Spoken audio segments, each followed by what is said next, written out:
It was nearing midnight when the millionaire slumped in front of the screens and whispered, "I've lost everything." The cleaner left her trolley, looked at the screen for 3 seconds, and uttered a single phrase in a low voice.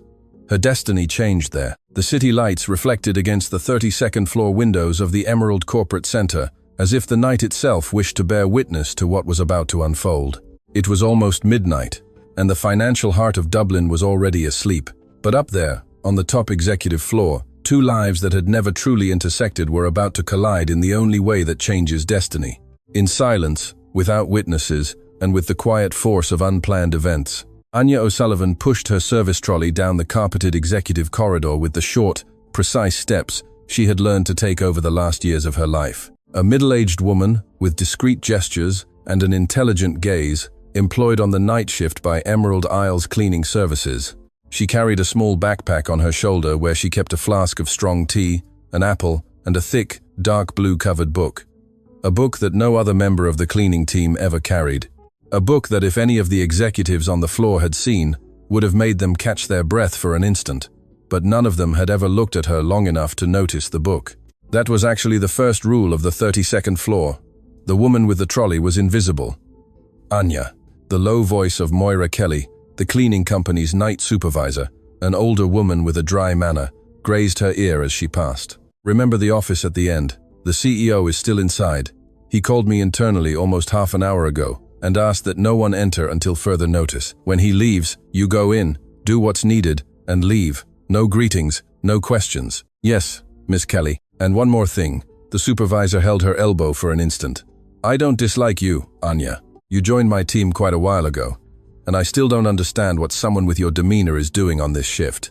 But you do your job well, and here that counts for more than any diploma." Anya barely inclined her head. She didn't reply. She had learned long ago that unspoken words weigh less on the soul than words one forces oneself to say when it's better to say nothing. Moira walked away towards the service lift. Anya was left alone with her trolley in the corridor. She moved slowly. She started with the meeting rooms at the end of the hallway. She cleaned empty glass tables, forgotten glasses, crumpled papers that no executive had bothered to shred before tossing them into the bin.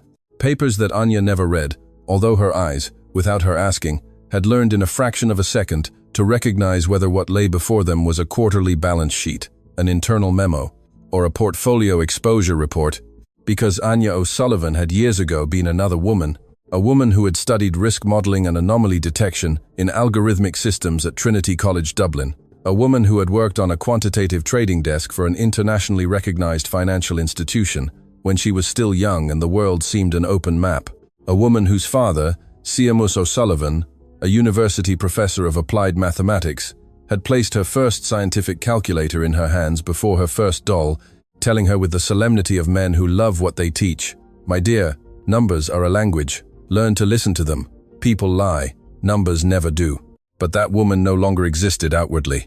She had been carefully packed away a very long time ago inside Anya's heart, along with the faded photograph of Liam O'Rourke, the husband who died in an accident when their daughter Awif was still small, and along with the eternal years in which that sick daughter had demanded every minute, every penny, every abandoned plan from her mother. Anya had sold everything she owned. She had left her career, disappeared from the professional world. She had saved Awifa. Today, Awifa was studying medicine, shining as a young promise, and had no idea of the exact magnitude of what her mother had silently laid on the table so that she could rise. And Anya, by then in her maturity, with no recent CV, no network, no time to build from scratch, had accepted the job at the Emerald Corporate Center because it was the job available and because the night shift allowed her to read at dawn. That was her story, a story no one on that floor knew. Until that night. Anya turned the corner of the corridor and stopped. The door to the main office of O'Malley Capital Partners at the end was ajar. The light inside was strange, not the usual white light from the ceiling panels, but the shifting, almost violent glow of several screens flickering simultaneously. And amidst that irregular glow, she heard a sound that chilled her to the core, a sob, not loud, not shrill, the contained, slow, almost ashamed sob of an adult man who had been holding it in for a long time and who was finally allowing himself to release it when he thought no one was listening. Anya stood very still, looked at the trolley, looked at the door, remembered Moira's instruction, do what's needed and leave. The right thing to do at that moment was to retreat, Skip that office. Clean it the next morning. No one would know. But then, from inside the office, a broken male voice, almost a whisper, said aloud a phrase Anya heard with the clarity of a blow. I've lost everything. I've lost everything. How is it possible? How is it possible? Anya swallowed, placed both hands on the edge of the trolley, and at that instant, the woman who had spent years hiding the other woman inside herself, the analyst who had learned to read numbers when she was still a child, heard something that surprised her even more than the sob. She heard coming from inside the office the unmistakable sound of a repetitive, audible alert. This alert had a very specific pattern: 3 short tones, a pause, 3 short tones. It was a trading system alert code, and not just any alert. It was an out-of-parameter execution alert, the kind of notice a system only issues when it detects that its own orders are being processed by something other than its original logic. Something Anya had thoroughly studied years ago, something she had written her thesis on, something whose sonic signature was unforgettable to anyone who had worked on serious quantitative desks. Anya took a step closer to the door. The sobbing had ceased. Inside, the man was breathing heavily. Anya hesitated. She was going to pass by. She was going to respect another's pain. But then the alert's sound pattern changed slightly, a minimal variation, almost imperceptible to an untrained ear. And that variation told Anya in a fraction of a second something that froze her in the corridor. That alert was not reacting to a real market collapse. It was reacting to an internal execution pattern. This wasn't a crisis. This, if her seasoned ear wasn't deceiving her, was an ongoing manipulation. Anya knocked softly on the door with her knuckles. Once, slowly, almost apologetically. The voice from inside responded with a tired, almost defeated tone. I told the supervisor no one was to enter. Excuse me, sir. Anya's voice was firm, controlled. I'm from the cleaning service. If you prefer, I can come back later. I just wanted to let you know I'm here. There was a long silence. Then the voice from inside, almost without strength. Come in. What does it matter now? Anya pushed the door open slowly, and what she saw on the other side confirmed every one of her suspicions. Declan Murphy, founder and CEO of O'Malley Capital Partners, a successful middle-aged man accustomed to not needing anyone, was sitting in the executive leather armchair behind the glass desk. His tie was loose, his shirt cuffs unbuttoned, and his right hand pressed against his temple. In front of him, the 3 large monitors displayed descending red graphs with a violence that seemed designed to destroy the will of anyone who looked at them. And on the smaller screen to the right, a message in capital letters pulsed at regular intervals. System failure. Executions out of parameter. Intervention required. Declan barely looked up when Anya entered. His eyes were red, but he didn't see her. He looked at her without seeing her, as one looks at a piece of furniture entering a room. Clean quickly, he murmured, and pressed his hand to his temple again. Anya nodded. She began to empty the wastebasket, wiped the edge of the desk with a cloth. Her eyes, however, were doing something different from her hands. Her eyes, during those few seconds it took her to cross the room, scanned the 3 large monitors on the desk with the speed and precision that only years on a trading desk can teach. What she saw on the central screen made her stop. Only 3 seconds had passed. Barely 3. But in those 3 seconds, Anya O'Sullivan saw what none of the analysts earning fortunes on that floor had managed to see in hours of panic. She saw the pattern, she saw the signature, she saw the unmistakable imprint of something taught in risk modeling classrooms, and which almost no one truly learns, because it demands patience, intuition, and a mathematician father who teaches you to listen to numbers from childhood. They were phantom executions. Positions were being drained from the fund at a speed the human eye could not detect, but which a well-trained system could register as an anomaly. And the pattern of anomalies did not correspond to an external market collapse. It corresponded to an internal sequence. That shattered man was not being ruined by the market.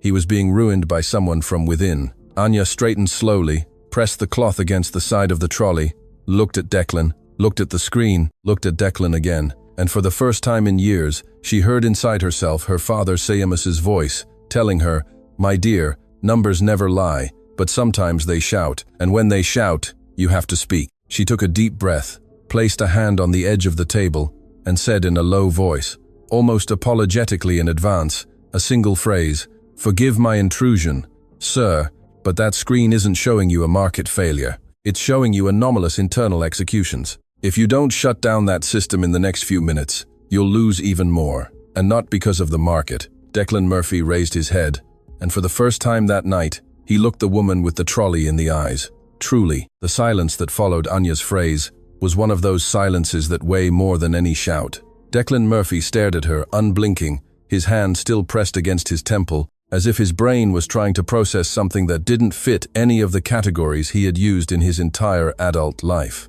The woman who cleaned his office had just told him in a single sentence 2 things he hadn't been able to decipher in 4 hours of panic alongside his most expensive analysts. First, that this was not a failure. Second, that this was not the market. Declan lowered his hand from his temple, slowly straightened in the armchair, and for the first time that evening, his voice came out without trembling. "What did you say?" Anya pressed the cloth against the edge of the trolley.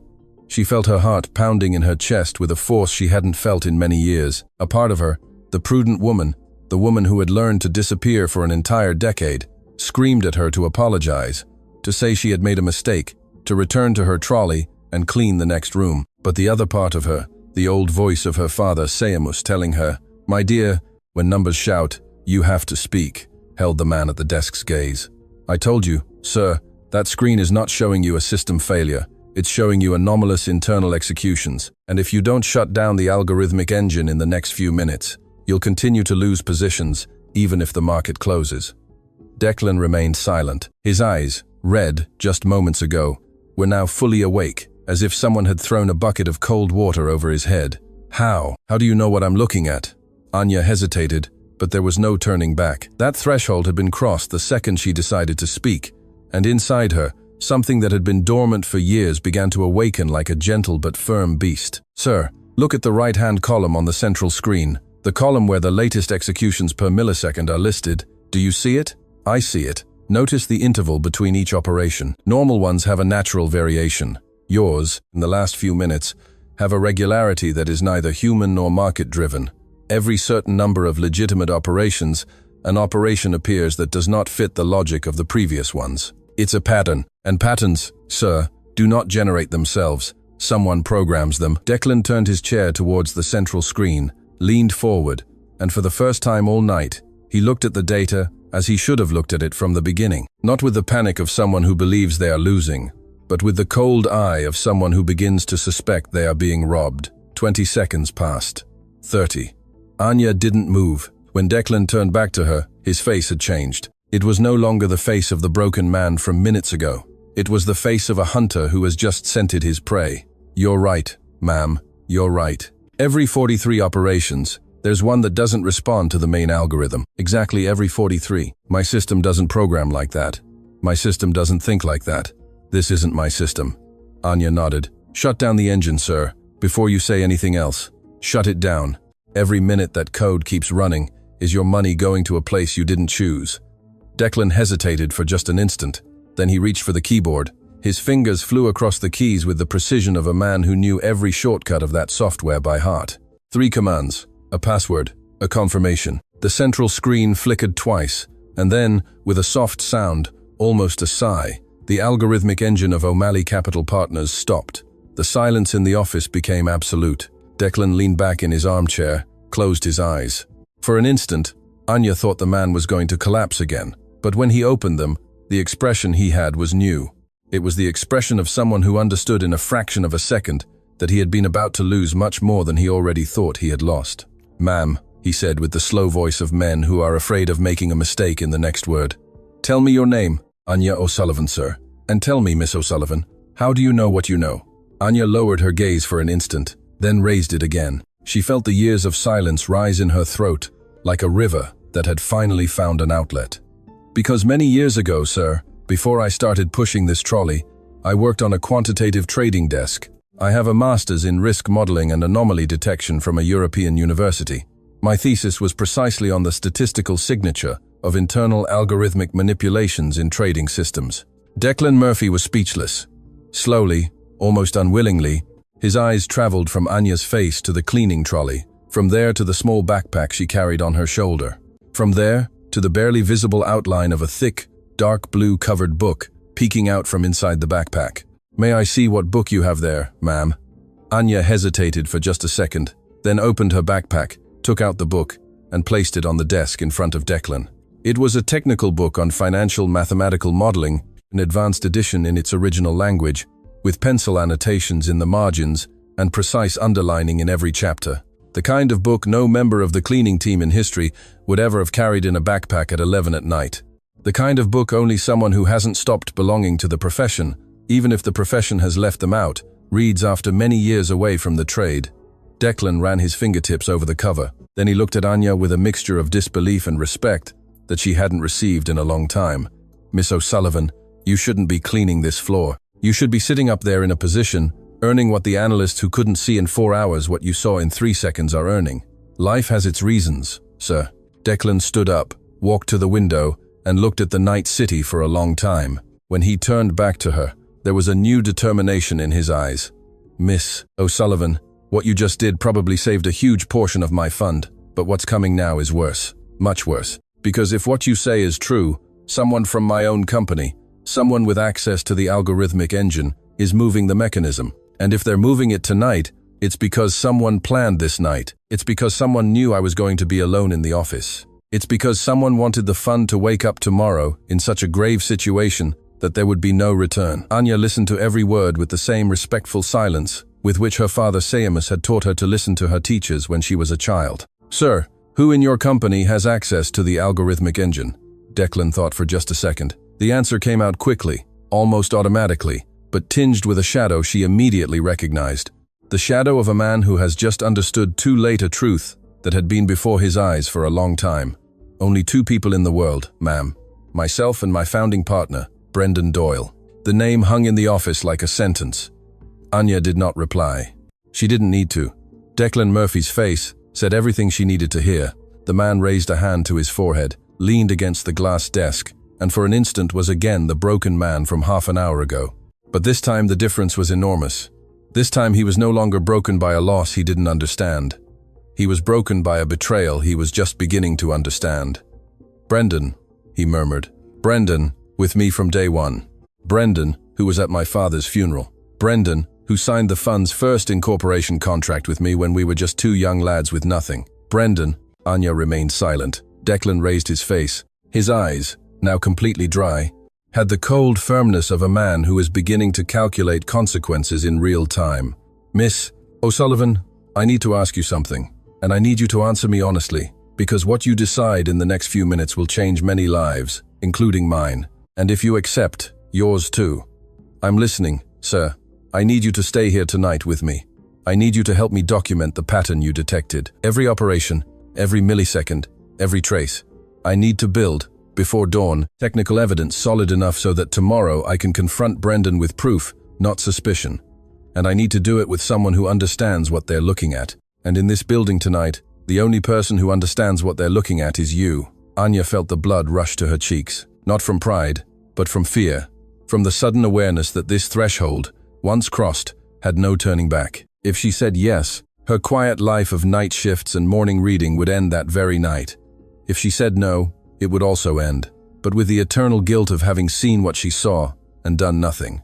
She thought of Iwefe, of her daughter studying medicine, of all she had sacrificed so that her daughter could get to where she was. And for the first time in many years, Anya understood that the sacrifice she had made had not been to hide forever. It had been to wait for the exact moment when life would ask her again to be the woman she had been. That moment was tonight. "I accept, sir." Declan inclined his head with a respect he had shown almost no one in many years. "One condition on my part, ma'am. Tell me, if tonight we manage to build the evidence and tomorrow I can confront Brendan with proof, you will never again push a trolley in this building. Not because pushing trolleys is little, but because pushing trolleys is not your calling. Your calling is what you did 4 minutes ago." Anya did not reply, only nodded slightly, her eyes shining. Declan walked to his desk, picked up the internal phone, dialed 3 digits. He waited. "Finbar, it's Declan Murphy. I need a favor. The cleaning lady on my floor tonight, Anya O'Sullivan, will be staying with me in the office until dawn, working on an operational emergency. Please inform Moira Kelly that I personally assume any administrative consequences of this decision, and I request absolute discretion. No one must know this lady was on this floor tonight. Can I count on you?" On the other end of the line, the old, firm voice of Finbar Murphy, the elderly doorman who had known Anya since the first day she crossed the lobby, responded with a single word: "Count on me. Declan Hungup." He turned to Anya with a small, almost childlike smile, the first real smile she had seen on him that evening. "Finbar likes you, ma'am." I heard it in his voice. "How many years have you been coming through that lobby?" "Many years now, sir." "Well then, I'll confess something. Finbar told me a while ago that there was a cleaning lady in my building who always carried a book." I laughed. I told him he was making up stories. "I beg life's forgiveness tonight, ma'am. Finbar saw something I didn't see, and from tomorrow, I assure you, I will learn to see what he sees." Anya smiled for the first time in many nights. A small, tired, beautiful smile. "Let's begin, sir." And together, the broken millionaire and the invisible cleaner sat in front of the screens of O'Malley Capital Partners to reconstruct, millisecond by millisecond, the signature of a man who thought he was untouchable. The 32nd floor office was bathed in a different light from that decision onwards. Declan Murphy turned off the ceiling lights and left only the desk lamp on. The screens, now with the algorithmic engine stopped, no longer flickered with the aggressive red of the previous failure. They showed static lines frozen in time, waiting for two people to read them patiently. Anya O'Sullivan sat in front of the central monitor, placing her hands on the desk. For a second, before starting, she let her fingers feel the cold glass. It had been so many years since her hands had touched a desk like this. So many years since her eyes had looked at a screen with the responsibility of deciphering something worth millions. Declan pulled up another chair, sat next to her, and handed her a new notebook and a pen. "Miss O'Sullivan, I will operate the system. You tell me what to look for and where to look. We'll note every anomaly, every trace, every millisecond. We need to build, before dawn, a sequence so clear that any independent expert who looks at it tomorrow will have no room for doubt." "All right, sir. And please," Declan lowered his voice, "stop calling me sir. Tonight, in this office, we are two people doing the same job. Call me Declan." Anya hesitated for an instant. Then she nodded slightly. "Declan." They started with the most recent period, the last few hours of operations. Anya asked him to extract the execution log by millisecond and cross-reference it with the main algorithm log. Declan typed commands with the speed of a man who had known that system for years. Thousands of lines of code appeared in a side window. Anya scanned the first few with her gaze, then leaned forward. "Here, look at this block. Execution 43 is marked as automatic internal, but the source hash does not correspond to your algorithm's hash. It's an identifier that seems to belong, but it doesn't. It's disguised." "Disguised?" Whoever programmed this, Declan, didn't want to hide the operation. That would have triggered alerts. They wanted it to look like a legitimate operation of your system, but with a different technical signature that would leave an exit door to another place. The code's aesthetics are yours. The internal syntax is by another hand. Declan stared at the screen for a long time. Then he slowly shook his head. "Brendan knows how to write code like that. Brendan was a programmer before he was a partner. Brendan knows my algorithm line by line because we built it together." "I'm sorry, Declan." The millionaire took a deep breath. He didn't speak for a full minute. When he finally did, his voice was serene, almost professional. He had silently decided to leave the pain for later. That dawn, there was only space for precision. "Let's continue. I need to see how far back this goes in time." Anya asked him to go back in blocks. They looked for the same pattern in the previous day's operations. They found it. In the previous weeks. They found it. In the previous months too. Every 43 legitimate operations, a phantom operation draining a small portion of the profit to a masked destination. A portion so small in each individual operation that no superficial analysis would have detected it, but accumulated over months. It was a fortune. Declan put a hand to his face when Anya showed him the estimated sum by extrapolation. "We've been bleeding for months. I didn't realize. No one would realize at first glance. Declan, it's designed not to be seen. Tonight was a peak. Something accelerated the frequency today. If it hadn't been tonight, in a few days the bleeding would have been visible even to a coarse analysis, and that would have triggered all the alarms. Why did it accelerate today?" Anya thought for an instant, and when she spoke, her voice had the cold firmness of a trading desk analyst. "Because someone wanted the fund to wake up tomorrow in such a grave situation that the board would be forced to make emergency decisions, probably sell positions at fire sale prices, probably offer stakes to an external buyer who was already waiting." Declan nodded slowly. "Brendan has been meeting for months with a group of Asian investors who have been pressing to get into my fund for a while. I always said no." "That's the answer then." Declan fell silent. Then he picked up the internal phone in the office. He dialed a direct number. "Siobhan, it's Declan Murphy. Apologies for the hour. But I need you to come to the building now. Yes, this very morning. No, it's not about a bill. It's something serious. Criminal. I'll explain when you get here. Bring your laptop and a recorder. Yes, thank you. He hung up. He looked at Anya, Siobhan McCarthy, my criminal defense lawyer, young, brilliant, a specialist in financial crimes. If I'm going to confront Brendan tomorrow, I'm not going to do it alone, and I'm not going to do it without legally prepared documents. That's fine. While they waited for Siobhan, Declan stood up, walked to the panoramic window, and looked at the night city for a long time. When he spoke again, his voice was different. Not the voice of the fund director, but the voice of the man behind that position. Anya, may I ask you something personal? Why did you leave your career? Anya put the notebook on the desk. She leaned back slightly in the chair, looked at the lamp's reflection on the glass desk, and for the first time in many years, told another human being what she almost never told. She told him about the accident that took Liam when Awife was still a tiny child, just beginning to speak.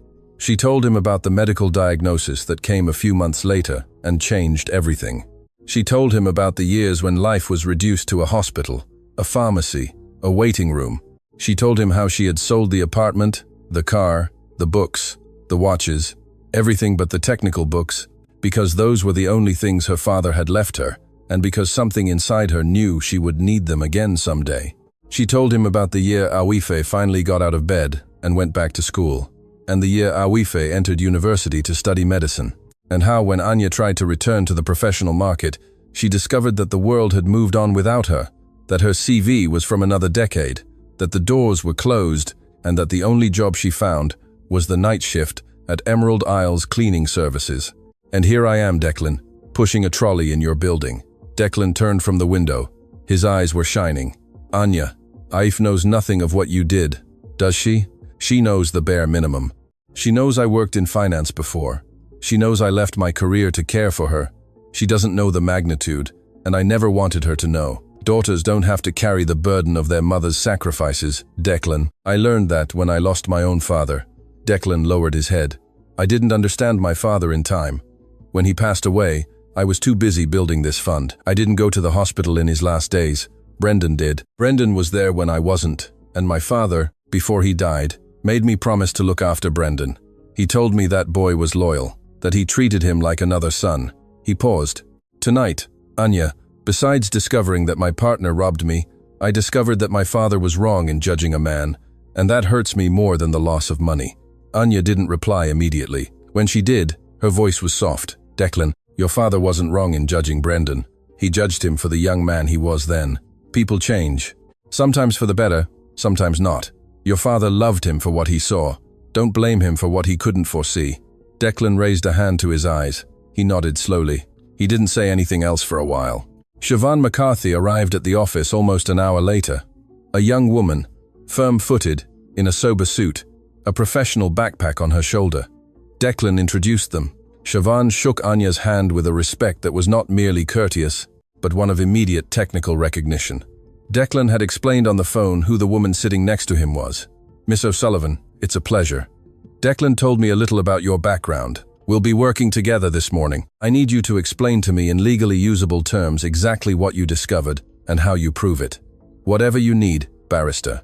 The three worked tirelessly for the following hours. Anya explained the technical pattern. Siobhan translated it into legal language. Declan signed every document as it was prepared, authorizing Siobhan to act as the fund's legal representative in what was to come. Before dawn, they already had a solid technical legal dossier, a notarized statement prepared to be signed by a notary friend of Siobhan's who would arrive first thing in the morning, and a plan of action for the next day.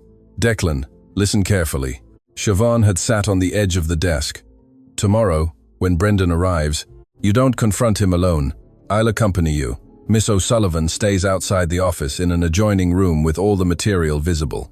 If Brendan tries to deny anything, we call Miss O'Sullivan and ask her to explain the pattern in front of him. If Brendan tries to personally attack her by questioning her credibility, we show him her academic CV, which we've already started documenting tonight. Brendan won't leave this office tomorrow the same man he entered. Declan nodded. And one more thing, Siobhan. When this is over, I want Miss O'Sullivan to have a position in my fund, the position she deserves, not one that fits into an existing organizational chart, a new one, tailor-made. Siobhan smiled. We'll discuss that tomorrow, Declan. The first light of dawn began to color the sky behind the panoramic window. Anya stood up, stretched her arms. It had been many years since she had felt the fatigue of an intense, intellectual work night. It was a different kind of tiredness than pushing a trolley for 8 hours. It was a tiredness she had forgotten existed and which, for the first time in a long time, tasted good. Siobhan collected her laptop. She was folding the last papers when footsteps were heard from the outer corridor. Firm, familiar steps of expensive shoes on the carpet. Declan stood very still, looked at Siobhan, looked at Anya, and said in a low voice, "It's him." He arrived early. The office door burst open. In the doorway, impeccably dressed and holding a steaming paper cup of coffee, appeared Brendan Doyle. He smiled when he saw Declan sitting in the armchair. A wide, easy, complicit smile. The smile of a lifelong brother. But the smile froze on his face when he registered the two women in the office, a lawyer he knew well and a cleaning service woman he had never looked at carefully in years. "Declan, what is this?" Declan didn't answer immediately. He slowly rose from the armchair, adjusted his jacket, and held the gaze of the man who had been at his father's funeral, the man who had signed the fund's first contract with him, the man who had been draining what they both had built for months. "This, Brendan, is what you didn't expect to happen tonight." The silence that followed Declan's phrase was one of those silences that divide life into two. Brendan Doyle stood in the doorway with the steaming paper cup of coffee still in his hand. His eyes, skilled at reading markets, but trained for years not to read the person in front of him, did the one thing they shouldn't have done at that moment. They traveled around the office, saw the screens with static lines, saw the open notebook on the desk with technical annotations he recognized instantly. They saw Siobhan McCarthy zipping up her laptop bag. They saw the cleaning trolley woman standing by the central monitor without a work uniform in her hands, without a cloth, without a broom, just standing, with her arms crossed over her chest, looking at him as no service staff member in history had ever looked at him. Brendan smiled again, but this time the smile was twisted. "Declan, what's going on here? What's a cleaning employee doing in a meeting with your lawyer at 6 inches the morning?" Declan slowly walked to the desk. He placed his hands on the glass. He looked at his partner for a long time before speaking. When he finally did, his voice was controlled, almost serene. But inside, Anya felt that each word cut the millionaire like a slow knife. "Brendan, sit down please. Declan, tell me what's going on. Sit down." Brendan hesitated for an instant. Then he placed the coffee on the small table by the entrance, adjusted his jacket, walked to the chair in front of the desk, and sat down. But his body language had changed completely. His legs crossed with tension, his hands pressed against his thighs, his eyes darting from Declan to Siobhan to Anya, and back to Declan. Siobhan opened her laptop. Declan took the notebook. Anya remained standing by the central monitor in silence. "Brendan." Declan's voice was soft, almost paternal, like someone speaking to a son who is about to receive a truth that no one can soften anymore. "Last night, when you left the office at 7:30, telling me you had a family dinner, I stayed here late. You know how I am. When something doesn't add up, I stay until I understand. And last night, something didn't add up. It hadn't been adding up for weeks. Declan, let me finish. Last night the system showed me an alert I didn't understand. I called Combe. He didn't answer. I called the technical support team. No answer either. I was left alone in front of the screens, watching the fund bleed out without understanding why. And at some point, I broke down.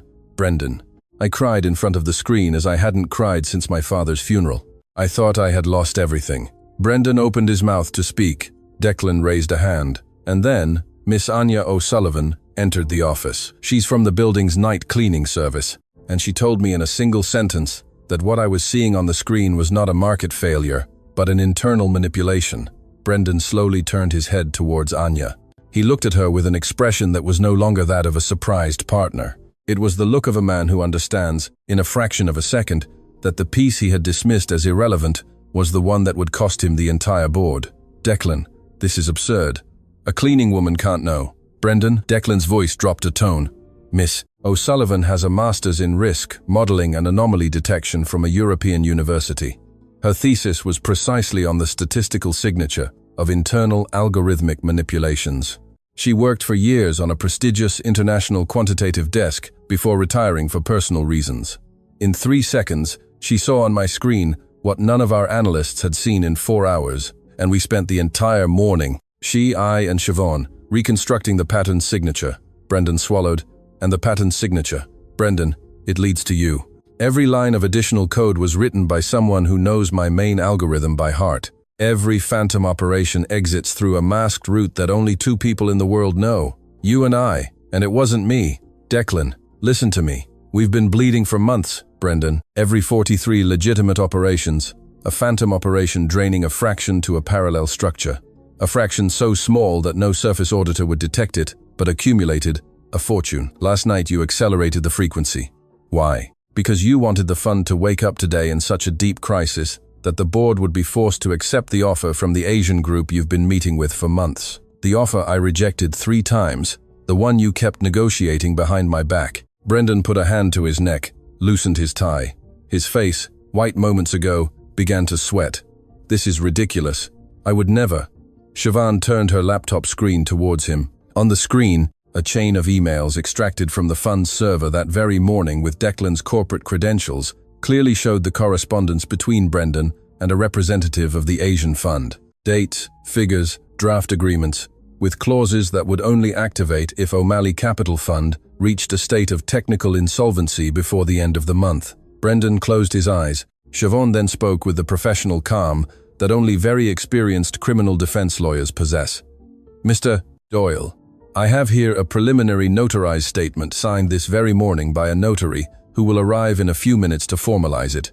I have the technical dossier built by Miss O'Sullivan. I have the emails I just showed you, and I have Mr. Murphy's express authorization to initiate criminal proceedings for fraud, unlawful association, and manipulation of computer systems the moment he instructs me to. Before he instructs me, however, I will allow you to say something, just one thing, and I suggest it be true, because any lie you tell now will be added to the file. The office fell silent.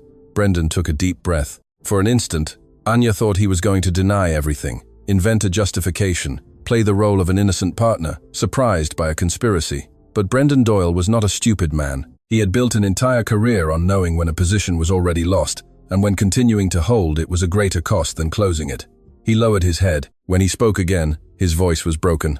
Declan, I didn't want things to go this far. Brendan, it started a couple of years ago. Small things. I had made a bad personal investment outside the fund. I needed to plug a hole. I thought I would be able to replenish it in a few months. But the hole grew, and then the Asians came. They offered me a way out, a big way out. If I facilitated their control of the fund, they offered me a percentage that covered everything and left me out of the system. I said yes. I'm sorry. I swear I'm sorry. Are you sorry now, Brendan? Or are you sorry because we caught you? Brendan did not reply. Declan stared at him for a long time. Then, with a gentleness that surprised even himself, he said, My father loved you, Brendan. My father treated you like another son. Before he died, he made me promise I would look after you. And you, Brendan, for months, while you had breakfast with me, while you asked about my health, while you came to my house for Sunday lunch, you were draining what my father helped me start. Brendan began to cry in silence, his head down, his hands covering his face. Anya looked away. She didn't want to see. That man had committed an enormous betrayal. Yes, but watching a human being break down in front of you, even a human being who deserved it, was not something she needed to engrave in her memory. Siobhan let a full minute of silence pass. Then she spoke again. Mr. Doyle, you have 2 options. The first, you leave the office right now, call your lawyer, and fight everything through lengthy, contentious proceedings. The second, you sign a declaration of facts today, assisted by your lawyer. You voluntarily return what is documented as irregularly appropriated and cooperate with the case to identify the third parties involved, especially the Asian group and the external programmer who wrote the additional code. The second option does not exempt you from criminal liability, but it saves you many years of a process you will lose anyway, and it allows Mr. Murphy to recover the fund without publicly destroying the reputation you both built over 2 decades. Brendan remained silent for a long time. When he finally raised his head, his eyes were red and his expression defeated. I'll cooperate. Good. Siobhan took a pre-printed sheet from her briefcase. She handed it to him. Call your lawyer. I'll give him half an hour to get to the building. In the meantime, you'll be in this adjoining room, without access to systems, without a phone. Brendan nodded in silence. He stood up, walked to the door. Before leaving, he stopped. He turned slightly towards Declan. He wanted to say something. It didn't come out. He just moved his lips and left. Siobhan followed him to settle him in the adjoining room and supervise the call. Anya and Declan were left alone in the office. Declan sank into the armchair, put his hands to his face. For a long moment, he didn't move. When he finally lowered his hands, his eyes were red, but his gaze was serene. Anya, thank you. Don't thank me, Declan. I just saved your fund. I just saved the life I thought I had lost, and you still have to pay me. I repeat, no. Anya smiled faintly. What happened tonight I didn't do for money. I did it because my father taught me to speak when the numbers shout, and the numbers shouted very loudly last night. Declan stared at her. He was about to say something else. But at that instant, Anya's mobile phone, which she had left on the desk during the early hours out of respect for the work, vibrated insistently. Anya picked it up. It was Aifa, she answered. Aifa. Mum, where are you? I got home an hour ago, and you're not there. Your uniform isn't either. Did something happen? Anya put her free hand to her forehead. In all the whirlwind of the morning, she hadn't informed her daughter. Aifa, who was studying medicine and had the morning free that day, had returned home expecting to find her sleeping after the night shift. Aifa, I'm fine. I'm still in the building. A few things happened. I'll explain when I get there. Mum, what things? Are you okay? Did you get fired? Anya listened to her daughter's voice and felt her eyes fill with tears she had been holding back for hours. Aifa, I wasn't fired, dear. Something different. I'm fine. I'm coming home as soon as I can. I promise I'll tell you everything later. Mum, are you crying? I'm fine, dear. Really. Mum, I'm coming over. Tell me the floor. Aifa, no, there's no need. Mum, I'm coming over. Aifa hung up before Anya could reply. Anya was left with the phone in her hand, looking at it, unsure what to do. Declan had overheard part of the conversation. He smiled at her with a tenderness she hadn't received from an adult man in a very long time. Your daughter is coming here. Yes, good. I want to meet her. I want her to see with her own eyes what her mother just did tonight. Anya lowered her gaze. A tear fell onto the hand holding the phone. Declan, my daughter knows nothing of the magnitude of what I left behind when I cared for her. I never wanted her to know. Anya. Declan stood up from the armchair, walked over to her, and spoke with gentle firmness. Your daughter is already an adult woman. She's studying medicine. She has a right to know who her mother was before she was just her mother. And believe me, when an adult daughter discovers the magnitude of what her mother chose for her, what grows inside that daughter is not guilt. It's pride. It's admiration. It's multiplied love. I know this because, too late, I understood it with my own father. Anya couldn't respond, only nodded in silence as tears streamed freely.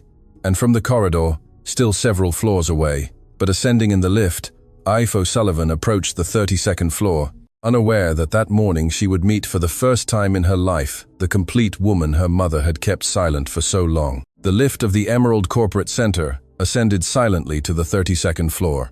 Inside, Aifa O'Sullivan, a young adult, medical student, survivor of a long childhood convalescence that now seemed to belong to another life, briefly looked at herself in the side mirror. Her hair was hastily tied back, a backpack with books on her shoulder, and her eyes still swollen from the few hours of sleep the night before. It had broken her heart to hear her mother's voice crack on the phone. The lift doors opened. Aifa stepped out into the carpeted executive corridor, and for an instant stopped. It was a floor she had never set foot on. All her life she had heard her mother speak of the building where I work, but Anya had never taken her there. She always said it was a boring building, that there was nothing interesting to see. Aifa now understood, as she slowly walked down the hallway, that answer had always been a loving way of protecting her. Finbar Murphy, the elderly doorman, had been the one to guide her from the lobby. He had looked her in the eyes when she identified herself. He had told her with the solemnity of older people who have seen too much, "Go up, miss. Your mother is waiting for you. And allow me to tell you something. You are very fortunate. I have known your mother since the first day she crossed this lobby, and never, in all these years, have I seen a woman carry so much dignity on her shoulders as she does." Aifa had thanked him in silence. The doorman's words had resonated deeply within her. She walked down the corridor, past several closed doors, until at the end of the hallway, a slightly ajar door let out the faint morning light, mixed with the still-lit glow of some screens. Aifa approached, carefully poked her head in and saw. She saw her mother, Anya O'Sullivan, sitting in front of a glass desk with a straight back and calm shoulders, speaking in a low voice with a mature man in an impeccable suit, who listened to her with an attention Aifa had never seen anyone direct towards her mother. On the desk were notebooks, tidy papers, a cup of coffee, and a screen with lines of code that Aifa didn't understand, but recognized as belonging to a very specific professional world. Her mother, at that desk, did not seem like the woman in uniform she had seen for years. She seemed like another woman, a woman who had always been there beneath the uniform, and who that morning had come out to breathe. Aif put a hand to her mouth to avoid making a sound. Anya heard something, looked up, and when she saw her daughter standing in the doorway, her eyes filled with tears in a fraction of a second. She rose from her chair, walked towards her, and embraced her with the strength of a woman who for years had embraced a sick child, dreaming of one day being able to embrace the woman that child would become. "Mum," Aife whispered against Anya's shoulder. "What happened? Who is that man? Why do you look like that?" "My dear, many things happened. Come, I'll introduce you." Anya led her by the hand to the desk. Declan Murphy rose with a respect he hadn't shown anyone in a long time. He extended his hand to the young woman with a small but genuine smile. "Aife, it's an honor to meet you. Your mother spoke of you this morning. The truth is, your mother, before speaking of you, saved my company. But afterwards, when she spoke of you, she also saved something else inside me." Aife shook the millionaire's hand with a polite but confused gesture. "Excuse me, sir. I don't quite understand what's happening. My mum works here in the cleaning service. Why is she like this?" Declan looked at Anya, held her gaze for an instant. It was a silent question. Should I tell her, or will you? Anya took a deep breath, took her daughter's hands in hers, and gestured for her to sit in one of the office chairs. She sat opposite Aife. Declan, with the delicacy of men who understand when they are superfluous, stepped back, went to the window, and left the two women to their space. "My dear, there are things about my life that you never asked me, and that I never told you. Not out of deceit, but out of care. You were small when everything changed, and then when you grew up, I didn't want you to carry burdens that weren't yours. But today, my dear, today is different. Today, someone told me that you are old enough to know who your mum was before she was just your mum, and I think that person is right." Aif stood very still, her eyes wide, unblinking. Anya began to tell her story. She told her about Aife's father, Liam O'Rourke, a civil engineer with an easy laugh and big projects, who had died in an accident when Aife wasn't yet speaking in full sentences.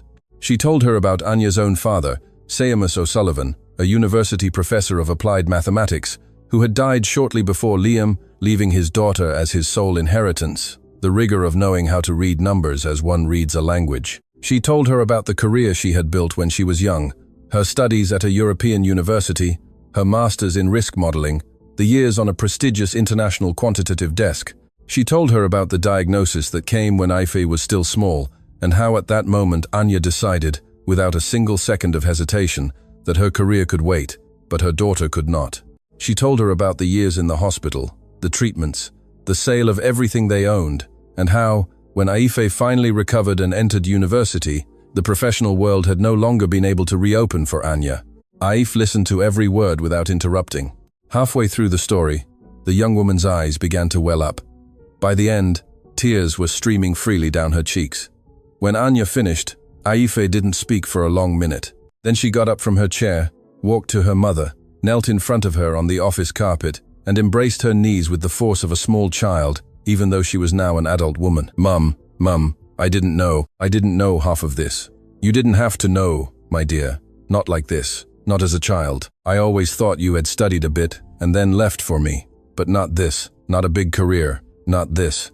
Anya gently stroked her head. My dear, what you have done with your life, everything you have studied, everything you are achieving now with medicine, is worth more than any career I might have left.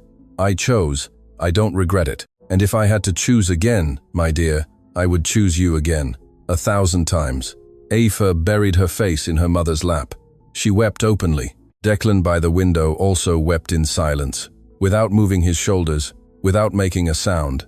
He just let the tears run down his face as he looked at the reflection of the city beginning to awaken below. When Aoife finally straightened up, she wiped her face with her hands, looked at Declan, then at her mother, then at Declan again. Sir, excuse me, I still don't understand what you have to do with all this. Declan approached, sat in the chair Rifa had left empty. He spoke with a new serenity. Aoife, last night, in this office, I broke down, believing I had lost everything I built in 20 years. Your mother came in to clean, she saw the screen, and in 3 seconds, with the trained eye of the professional she is, she told me that what I thought was a market failure was actually an internal manipulation by someone inside my company. She was right. We spent the night reconstructing the evidence with a criminal defense lawyer. This morning I confronted the partner who betrayed me. He confessed everything. If your mother hadn't entered this office last night, I would have woken up today bankrupt. But also, and this is more important, Aife, I would have woken up without understanding that money is not the only thing one loses when one doesn't pay attention. Your mother gave me back the fund last night, but she also gave me back my mind, and something else inside that I had lost without realizing it. Aife looked at her mother with a mixture of pride, astonishment, and devotion that no maternal eye in the world ever tires of receiving. Mum, you did that. I did what my father taught me to do, my dear. Speak when the numbers shout. Aife laughed through her tears. Grandpa always said that phrase, didn't he? Grandpa always said that phrase. At that moment, Siobhan McCarthy entered the office. She carried the agreement folder under her arm and a professional expression that softened upon seeing the family scene. She greeted Aife with a respectful nod. She gave Anya a brief smile and approached Declan to inform him that Brendan's lawyer had arrived at the building and that the formal proceedings could begin in the adjoining room. Declan nodded, stood up, but before leaving the office, he turned to Anya and Aife. Anya, Siobhan and I have to deal with Brendan for the next few hours. I ask you a favor. Use this time to take your daughter for breakfast. Downstairs, in the building's lobby, there's a cafe. Ask Finbar to tell the barman it's on the house. Take all the time you need, and when you're ready, ask the doorman to send you up again. We need to talk about your future, ma'am, your real future. Not the one life had left available to you, the one you truly deserve.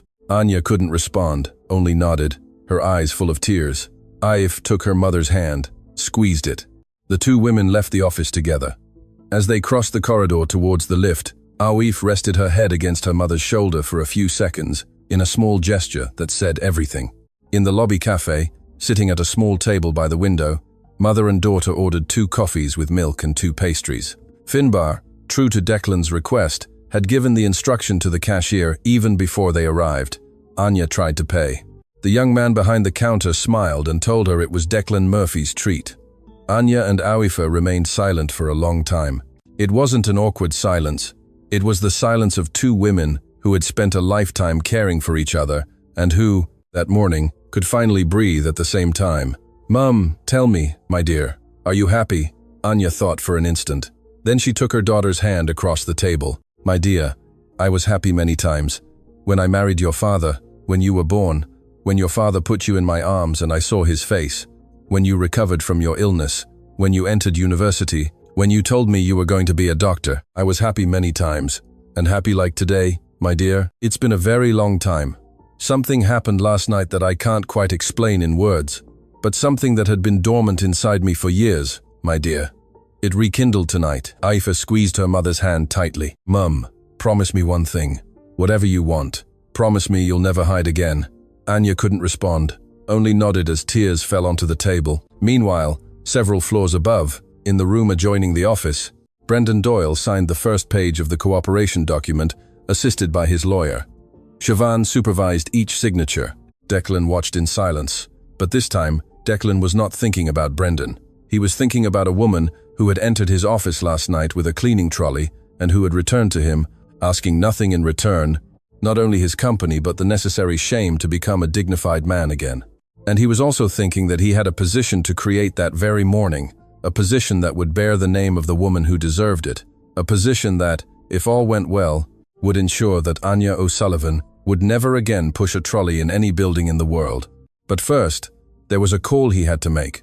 A call to an old acquaintance in the financial world, a young and serious journalist specializing in markets who would know how to treat the story with the respect it deserved, Rory Gallagher. Declan took his mobile phone from his pocket and began to dial. The midday sun fell on the Emerald Corporate Center with a clean light that had nothing to do with the bluish-gray light of the previous night. In the lobby cafe, Anya O'Sullivan and Aife were finishing their second coffee with milk when Anya's mobile phone vibrated on the table. It was a message from Declan Murphy. Anya, when you're ready, come up to the office. Everything is under control with Brendan. The lawyer is handling the next steps. I want you to meet someone, and I want to discuss the position I mentioned this morning. Aife, if you'd like to accompany your mother, you're welcome too. Anya showed the message to Aife. The young woman smiled. Mum, I'm coming with you. I wouldn't miss this for anything. They paid what the young man behind the counter refused to charge. Declan had given clear orders regarding this, and they headed for the lift. Finbar Murphy, from the lobby counter, greeted them with an almost solemn nod. As Anya passed him, he murmured something in a low voice that only she heard. "Ma'am, this morning when your daughter first came up to this building, thought of something my mother used to tell me when I was a boy. She said that a person's dignity is measured by how their children look at them when they see them again. Your daughter looks at you with pride. That's worth more than any title." Anya couldn't reply. She just squeezed the elderly doorman's hand and kept walking. When mother and daughter entered the executive office on the 32nd floor, they found a scene different from that of the early morning. The screens were off, the curtains open. The natural midday light illuminated the entire space. Declan was sitting in one of the chairs in the side living area, not behind the desk, and next to him, standing, were two people Anya didn't know. "Anya, Aife, come in. I want to introduce you to two people. This is Siobhan. You already know her." Siobhan smiled from the sofa. "And this young man is Colm Doherty, the fund's lead quantitative analyst. I hired him a few months ago. I asked him to come to the office now because I want him to be present for what I'm about to say." Colm was a well-mannered young adult, with the intelligent gaze of recent graduates from good universities, but with the healthy humility of those who understand that the professional world doesn't end with a diploma. He extended his hand to Anya with a respect that was no longer that of a position to a service, but the respect of one professional to another. "Miss O'Sullivan, Declan told me this morning what happened last night. I have to confess something, ma'am. I am the analyst to whom the system sent the first alerts. I was at a family dinner, and I glanced at my phone. I saw the alert. I thought it was a false positive, and silenced the notifications. I went back to dinner. When they called me in the early hours because Declan had been trying to reach me, it was already too late. If you hadn't entered this office last night, ma'am, my mistake would have cost everything. I apologize, and I ask you for something else, if I may. I ask for the opportunity to learn from you." Anya looked at him with gentle surprise. She didn't expect such humility from a young man with his profile. "Colm, we all make mistakes. I made many in my career when I was young. The important thing is not the mistake, it's what one does afterwards. That's exactly what Declan told me this morning, ma'am, and that's why I'm here." Declan motioned for Colm to sit down. Then he looked at Anya and gestured towards the chair opposite him. Aife sat next to her mother. Siobhan watched everything from the sofa. "Anya," Declan began with a serene voice that no longer held any trace of the previous night's breakdown. "I thought a lot in the last few hours about how to propose what I'm about to propose, and I came to a conclusion that I will share with you directly, without embellishment. I'm listening, Declan. What you did last night was not a favor, it was not a stroke of luck, it was not a coincidence. What you did last night was to execute, in 3 seconds, a technical competence that most of the best-paid analysts in this country do not possess. And you did it because you cultivated it for years in silence, while life did not allow you to show it. I am not going to offer you a position, Anya. I am going to offer you a tailor-made role." Declan extended his hand towards Siobhan. The lawyer handed him a folder. Declan opened it and turned the contents towards Anya. "Director of Anomaly Detection and Systemic Risk for O'Malley Capital Partners. New role, reporting directly to me. Under your supervision will be the entire quantitative team, including Colm. Your mission is to build from scratch a continuous algorithmic audit protocol to ensure that what happened this year never happens again in this fund. And in a second stage, to make it a standard that we can offer to other funds in the industry. Your base salary will be competitive with any equivalent role in the international market. The folder has the numbers. I won't read them aloud because it's not the important part of this conversation." Anya looked at the folder, looked at Declan, looked at Aife, then looked at the folder again. Behind her eyes, without her being able to help it, she saw the face of her father, Seamus O'Sullivan, a university professor of applied mathematics, sitting at the kitchen table of her childhood home, helping her solve a calculus problem when she was still a child, telling her with that solemnity one never forgets, "My dear, you will do great things with that mind. You just have to be patient until the world is ready to see it." Anya closed her eyes for an instant. When she opened them, tears fell without her trying to stop them. "Declan, it's been so many years since I heard my name associated with a role like that. I almost don't know what to say. Just say yes, Anya. We'll build the rest together." Anya looked at Aife. Her daughter held her gaze, her own eyes moist. She nodded slightly. A small authorization, but enough. I accept, Declan. Siobhan smiled. Colm inclined his head respectfully. Declan stood up, walked to his desk, took out an envelope he had already prepared, returned to the chair, and handed it to Anya. Inside is the contract. But there's also something else I want you to read. Read it when you're alone. It's something I wrote this morning while I waited for you. Anya received the envelope with hands that no longer trembled. At that instant, Declan's assistant announced the journalist's arrival internally.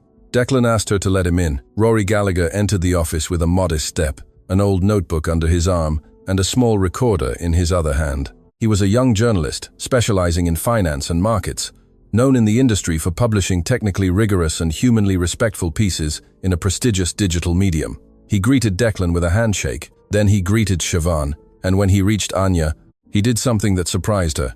He extended his hand with the same reverence with which he had greeted the millionaire. Miss O'Sullivan, Declan called me this morning. He asked me to come. Before anything else, I want to tell you that I understand this story is yours, not his. If at any point during this conversation you don't feel comfortable with something, tell me, and that something won't be published. I didn't come here to cause a scandal. I came to tell a technical story with human respect. Anya nodded. The journalist's words relieved the tension that had accumulated thinking about media coverage. Over the next 2 hours, the five, Declan, Anya, Siobhan, Colm, and Rory, reconstructed the story together for the journalist. Anya calmly recounted her academic and professional background. Declan confirmed the incident of the early morning and the magnitude of the fraud that had been stopped in time. Siobhan explained the ongoing legal procedures against Brendan Doyle and against the group of foreign investors who had tried to capitalize on the fabricated crisis. Colm publicly acknowledged in front of the recorder his initial error in silencing the system alert and the professional respect he felt for the woman who had done what he had not been able to do. Rory wrote, took notes, asked precise questions, technical, human. At some point, he looked up from his notebook and said, I'm going to publish this in a series of 3 installments. The first will be tomorrow. It will focus on Miss O'Sullivan's career and what she detected. The second will come out a few days later and will technically explain the mechanism of the fraud. The third, a week later, will be an analysis of the case as a governance reference for the entire industry. Declan, do you agree that the first installment should not focus on you but on her? I more than agree, Rory. That's the only correct way. Anya looked at Declan in silence and understood at that instant that the man who the previous night had cried in front of his screens believing he had lost everything had recovered in the early hours something much more important than money. He had recovered the ability not to be the center of his own story. When Rory left the office, Aoife approached her mother, whispered in her ear, Mum, I have to go. I have a shift this afternoon at the hospital. Are you okay? I'm fine, my dear. More than fine. We'll talk at length tonight. I want you to tell me everything again, calmly tonight. Yes, my dear. Mother and daughter embraced in silence. Aoife left the office. Declan accompanied her to the lift. When he returned, he found Anya alone in the office living area, with the closed envelope still in her hands. Anya, I'm also going to step out for a bit. Stay here. Read the letter whenever you want. Use the office. It's yours from today onwards too. Declan, wait, tell me. I didn't ask you this morning, but now I ask you.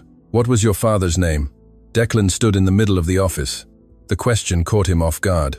Then he smiled a small, melancholic, real smile. My father's name was Connor Murphy, Anya, a professor of moral philosophy at a public university. He earned little, gave much. I built this fund in part to show the world that the ideas of men like him were not naive. And for years I ended up moving away from the ideas of men like him to sustain a fund. The paradox of my life.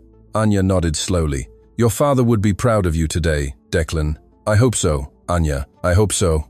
Declan left the office. Anya was left alone. She opened the envelope. Inside was the contract, neat, professional, and next to the contract, a handwritten page in Declan's calligraphy. Anya unfolded it and read, Anya, this note is not part of the contract. It is part of the debt. My father, Connor, told me when I was young, a phrase I forgot for too many years. Success is not measured by the moment money arrives. It is measured by the person who is still standing when the money leaves. Last night I lost money for a few hours and discovered, looking at you next to the screens, that the person still standing in my office was not me. It was you, a woman whom money abandoned years ago and who never stopped standing tall. This letter is to tell you that without knowing it, you gave me back my father tonight, and for that, in addition to the role, I will be grateful to you for the rest of my life. Declan. Anya slowly folded the letter, pressed it against her chest, and for the first time in that interminable sequence of hours, allowed herself to truly cry, without holding back her face, without apologizing to anyone, without having to explain anything. She cried for her father Seamus. She cried for her husband Liam. She cried for the young woman she had been when the world had not yet forced her to hide. And she also cried for the woman she was becoming again outside the Emerald Corporate Center.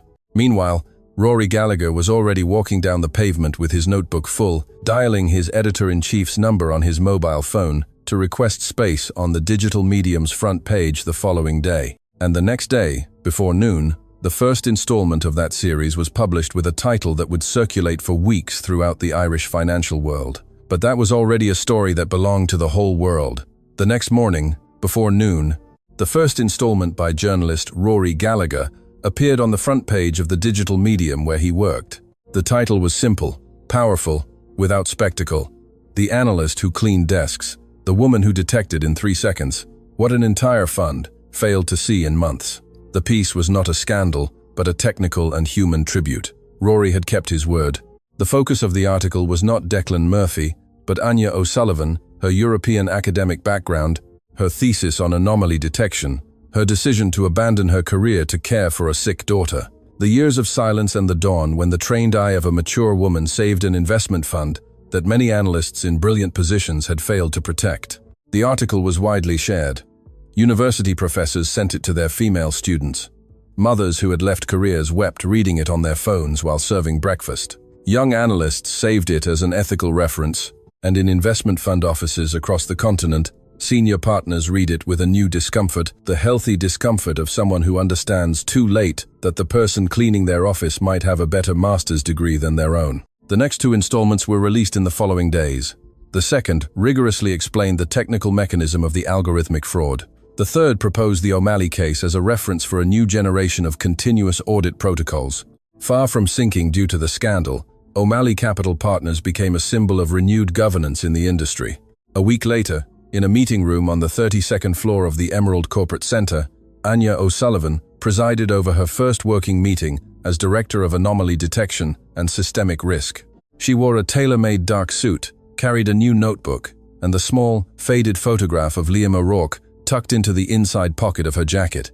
To her right, Colm Doherty took notes with the attention of a student who had finally found the teacher he was missing. Siobhan McCarthy had maintained the fund's legal representation in the aftermath. Brendan Doyle, assisted by his lawyer, complied with the cooperation agreement signed that morning. He returned, in installments that would last his lifetime, what was documented as irregularly appropriated. He accepted the corresponding civil consequences. He never again set foot in the financial world. Some months later, it is said that he moved to a small town, far from the hustle, where he opened a small personal finance consultancy for working families. They say he charged fairly, and sometimes nothing at all. Anya, when asked about him, always said the same thing. Some people need to lose everything to find themselves again. That, at least, I cannot wish ill upon anyone. The group of foreign investors who had attempted to capitalize on the fabricated crisis was identified by the prosecution. They never reappeared in negotiations in the country. Declan never allowed himself public resentment towards them. He used to say that money always seeks cracks, and a fund's responsibility is not to have cracks. One afternoon, already in another season of the year, Declan Murphy closed his office door and went down in the lift alone. He carried a small bouquet of flowers under his arm and a framed photograph of an older man he had taken from his drawer that very morning. The photograph showed Connor Murphy, professor of moral philosophy, smiling from a university courtyard bench. Declan drove in silence to the cemetery where his father was buried. He walked along the paths until he found the tombstone. He stood there for a long time. When he spoke, he did so in a low voice, almost as if his father was sitting beside him. "Dad, it took me a long time, but this time I came to tell you something you would have liked to hear. A woman entered my office some time ago with a cleaning trolley and gave me back the phrase you used to tell me, and which I had forgotten, that phrase about success not being measured by when money arrives. I used it the other day in writing, 'Dad.' I used it to thank her, but now I've come to give it back to you, its true owner. Thank you, Dad. Thank you for the ideas that seemed naive and ended up saving me." He placed the flowers, touched the tombstone with the palm of his hand, and left. One Sunday morning, several weeks later, Anya and Aoife O'Sullivan had breakfast together in the kitchen of the small apartment the company had helped Anya buy after her hiring. It wasn't a mansion, it wasn't a palace, it was a bright, modest apartment with a round wooden table where mother and daughter could sit face to face without the world rushing them. Aoife was reading the weekend news on her tablet. Suddenly she smiled. "Mom, look at this. They just published that the Conor Murphy Foundation is going to give annual scholarships for children of service employees who want to study medicine or quantitative engineering. It's named after Declan's father. And look at the fund's note. The first scholarship bears your name." Anya put her coffee cup on the table. "What?" "The first annual scholarship is called the Anya O'Sullivan Scholarship for daughters of women who left careers to care for their families." Anya put a hand to her mouth. "Declan didn't tell me anything about this." "Mum, Declan is returning the favor for the rest of his life, and I think he'll keep doing it even if you tell him to stop." The two women fell silent. Then Aoife took her mother's hand across the table. "Mum, I applied yesterday." "You applied for what, my dear?" "For the scholarship, with your name. To finish the specialization I'm going to start after my residency. I want pediatrics. I want to treat children like I was. I want the granddaughter you don't know yet, Mum, to know someday that her doctor mum studied with a scholarship." Anya couldn't respond. She just got up from her chair, walked to her daughter, and hugged her from behind her neck. The two women wept together in silence as the morning light streamed through the kitchen window. Finbar Murphy retired from the Emerald Corporate Center at the end of that season. Declan organized a small ceremony for him in the lobby. The elderly doorman thanked them with few words, but before leaving, he approached Anya and handed her something wrapped in brown paper. It was an old notebook. Inside, in trembling calligraphy, Finbar had for years noted small observations about the people who crossed his lobby. One of the pages, dated long ago, simply read, "Woman, Anya, carries a big book in her backpack, reads, studies. Something great lies beneath that uniform. Someday, it will be known." Anya pressed the notebook to her chest. "Finbar, you saw me all these years. Ma'am, I see everyone, but most people think the doorman doesn't see, and that's why almost no one returned my gaze like you did from the first day." Finbar left the building walking slowly, but before crossing the revolving door, he raised his hand to wave one last time. Anya returned the gesture. Moira Kelly, the night supervisor of Emerald Isles Cleaning Services, was shortly thereafter promoted to General Coordinator of Operations. She accepted the position on the condition of incorporating other older professionals into the night cleaning team who, like Anya, had stories behind their uniforms. She said she no longer intended to look at her employees without first asking them who they truly were. One morning, already in another season, Anya arrived early at the 32nd floor. Before starting her day, she crossed the corridor towards the office that had belonged to Brendan Doyle. The door had been closed for months. Anya opened it with the key she had been given. The office was empty. Declan had decided not to assign it to anyone. He wanted that room to remain a silent reminder of something he preferred not to forget. Anya approached the window, looked at the city awakening below, took the small, faded photograph of Liam from her jacket pocket, held it up to the light, then put it away again. She took a folded sheet from her other pocket. It was the handwritten letter Declan had written that first morning. She read it sometimes when she needed to remember. She read it again, put it away, and said aloud, looking at the city, a single phrase to herself and to all those who were no longer there. "Dad, Liam, here I am. I'm back." She smiled and went out to start the day. There are those who believe that success is measured by the moment money arrives, by the title on the business card, by the office one occupies in a tall building. Anya O'Sullivan's story exists to teach us something else. Success is measured by the person who is still standing when the money leaves, by the woman who cares for a daughter without asking for anything in return for years, by the analyst who keeps her books when the world closes its door, because she knows that someday the door will open and she will have to be ready. And those who humble others, believing that the uniform defines the human being, always forget the same thing. There are women who clean desks for years, not because they don't know about finance, but because they know too much, and because life asked them for a time to keep silent what they knew to support those they loved. When those women finally decide to speak again, they don't need to raise their voices. They only need 3 seconds, and an entire world, without knowing why, will put down its coffee to listen to them.